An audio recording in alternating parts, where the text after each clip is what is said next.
നമസ്കാരം ഗൈസ്. നമ്മൾക്ക് പെട്ടെന്ന് ഒരു ചോക്ലേറ്റ് കേക്ക് ഒക്കെ കഴിക്കാൻ ഒരു ക്രേവിങ്സ് വന്നു കഴിഞ്ഞാൽ എളുപ്പത്തിൽ ഉണ്ടാക്കാൻ പറ്റിയ ഒരു റെസിപ്പി ഞാൻ ഇൻസ്റ്റയിൽ കണ്ടിരുന്നു. അത്യാവശ്യം ട്രെൻഡിങ് ആയിരുന്നു. ഈ ഒരു കേക്ക് ഉണ്ടാക്കാൻ വെറും 3 ഐറ്റംസ് ആണ് നമ്മൾ യൂസ് ചെയ്യുന്നത്. ഒരു ചോക്ലേറ്റ് കേക്ക്, പിന്നെ ഒരു ചോക്ലേറ്റിന്റെ ഷേക്കും, പിന്നെ ഒരു ചോക്ലേറ്റിന്റെ കസ്റ്റർഡും.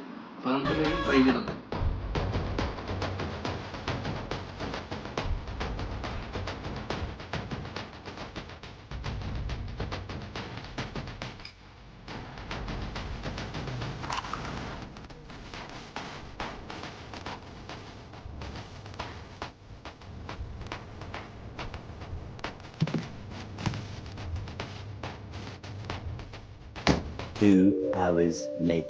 മക്കളെ, നമ്മുടെ ഐറ്റം ഇവിടെ റെഡി ആയിട്ടുണ്ട്. ഏകദേശം ഒരു 2 മണിക്കൂറോളം നമ്മൾ ഫ്രീസറിൽ വെച്ച് സെറ്റാക്കി എടുത്തിട്ടുണ്ട്. നമുക്ക് എന്തായാലും ടേസ്റ്റ് ചെയ്ത് നോക്കാം.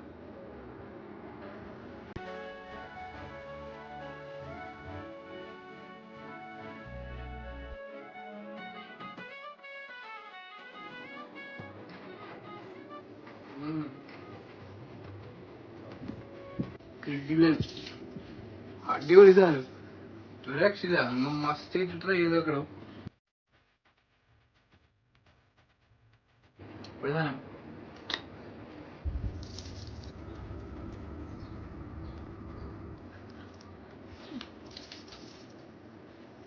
ഭയങ്കര സിമ്പിൾ ആയിട്ട് നിങ്ങൾക്ക് ഉണ്ടാക്കാൻ പറ്റിയ ഒരു കിടിലൻ റെസിപ്പിയാണ് ഇത്. എല്ലാവരും ട്രൈ ചെയ്ത് നോക്കാം. നിങ്ങൾ ഫീഡ്ബാക്ക് അറിയിക്കാം. അടുത്ത വീഡിയോ കാണാം. ബൈ.